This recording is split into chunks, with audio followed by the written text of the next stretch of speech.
the private sector in and ensure equal participation in decision-making on the international economic order. As part of our G20 presidency priorities, we as South Africa advocate for actions to support low-income and developing economies through debt sustainability and reducing the cost of capital. We have appointed an African panel of experts to work on recommendations addressing impediments to growth and development in Africa, including on the issue of cost of capital. We recently launched the G20 Extraordinary Committee of Independent Experts on Global Wealth Inequality, which is chaired by Nobel laureate Professor Joseph Stiglitz. The committee will develop the first ever official G20 paper on global inequality. We are pleased that world leaders collectively adopted the Seville Commitment, a detailed blueprint to address the sustainable development financing gap and solutions to reshape global financial system. Let me thank you for your support for our G20 presidency, priorities and deliverables. The challenges confronting our people and the planet today can only be resolved through cooperation, collaboration, and partnership. And in closing, let me say, we extend our thanks and our gratitude to many of you who, through your various country departments or ministries, and including international organizations that have been participating with us in the some 130 meetings that have been held leading to the Leaders Summit, which will be held in Johannesburg in November this year.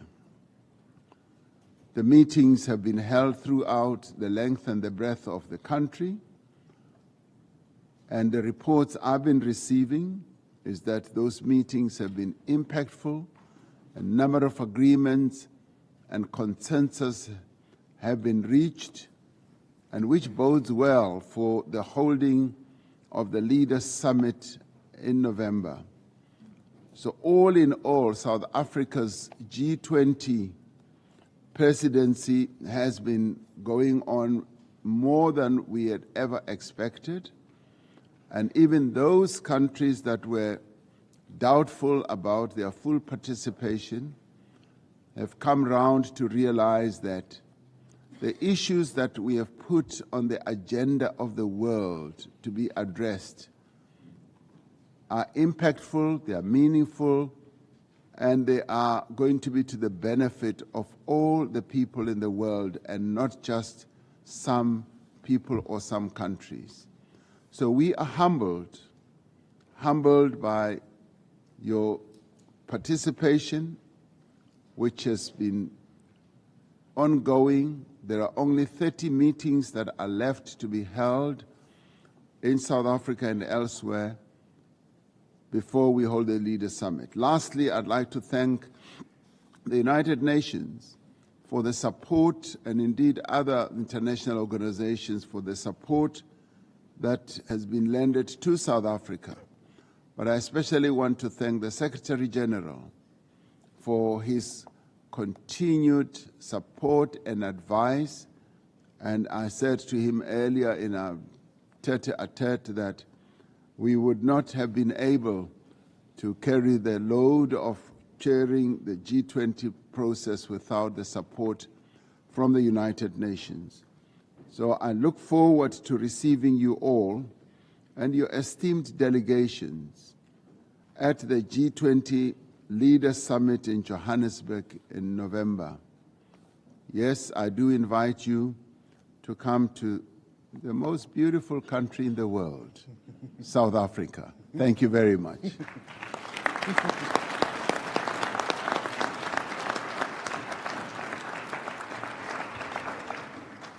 Thank you very much, Mr. President. We now give the floor to the Secretary General of the United Nations, His Excellency Antonio Guterres. You now have the floor. Your Excellency Cyril Ramaphosa, President of the Republic of South Africa and of the G20, Excellencies, ladies and gentlemen, I thank the Government of South Africa for bringing us together and for your focus on the interconnections between peace and sustainable economic development. We know when violence erupts, capital flees, services collapse, and poverty deepens. When development falters, social contracts fray, institutions weaken, and instability follows. And climate change intensifies the pressure at every turn. Heat, drought, floods, and storms are stress tests on fragile states and a drag on growth everywhere. Climate shocks fuel hunger, inflame tensions, and force displacement. Unsustainable debt is trapping nations and mortgaging their future. Meanwhile, we just released a report that found global military spending soared to $2.7 trillion last year, nearly 13 times all official development aid. By comparison, the UN's regular budget, 750 times smaller, is a rounding error. At the same time, only 1 in 5 SDG targets is on track, and the financing gap is growing. We must choose a different path. The Financing for Development Conference in Seville delivered a clear message. We need financial justice. That means an overhaul of the international financial architecture to make it fairer and fit for today's realities. It means supporting countries in debt distress, helping them recover while preventing future crises, tripling the lending capacity of multilateral development banks and expanding their role in de-risking private investment, and enhancing the participation of developing countries in global institutions and the decision-making processes. And we must go further. The Pact for the Future adopted last year is our blueprint for a more inclusive, accountable and effective multilateral system. Excellencies, under South Africa's presidency, the G20 has set a clear compass: solidarity, equality, sustainability. Together, your countries represent 2/3 of humanity and over 4/5 of the world economy. Your choices send signals to markets, institutions, and governments everywhere. At this pivotal moment, I see 4 immediate priorities. First, rebuilding trust in international cooperation. As we mark the United Nations' 80th year, we must recommit to the Charter's obligations: restraint, the peaceful settlement of disputes, and the protection of civilians. Emerging technologies in warfare must remain under meaningful human control, and rules must be shaped by all, especially developing countries and affected communities. Second, investing in prevention and peacemaking. Diplomacy, mediation, and inclusive governance remain the strongest tools, but they require resources and political will. By supporting mediators, empowering local peace builders, and fostering inclusive processes, we can address the root causes of conflict before violence takes hold. Third, confronting the climate crisis. Integrating climate risk into peace and development strategies prevents shocks from becoming breakdowns. Regional cooperation on water, food, early warning lowers tension and curbs displacement.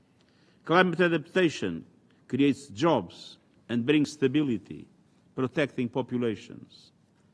And fourth, making finance deliver for peace and prosperity. From prevention to climate action, progress depends on access to affordable, timely, and long-term financing and the reduction of the cost of capital. When borrowing costs fall and fiscal space widens, governments can invest in development and resilience and prevent crises. That makes us all safer. Excellencies, peace is not a dividend of development. It is its foundation and highest return investment. Financial justice is not an aspiration. It is a requirement for global stability. Let us work together to reaffirm peace as the surest path to sustainable economic development, and multilateralism, the anchor of a safer, fairer future for all. Thank you.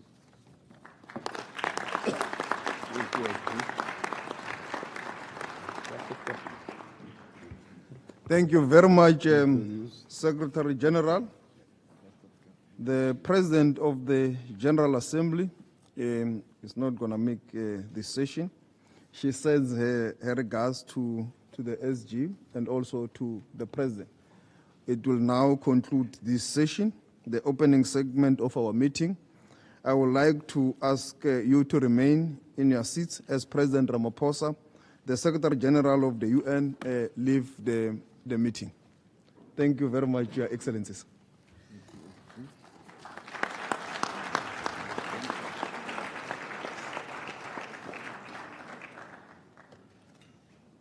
Good luck. Thank you. Thank you.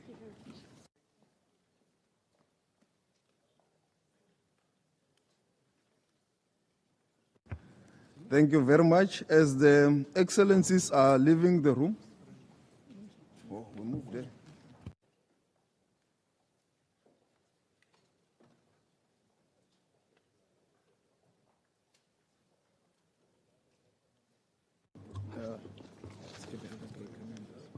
Brazil and the US. Yeah. It's US, yeah? Thank you. We will now invite the other two Troika members to come forward, Brazil and the United States.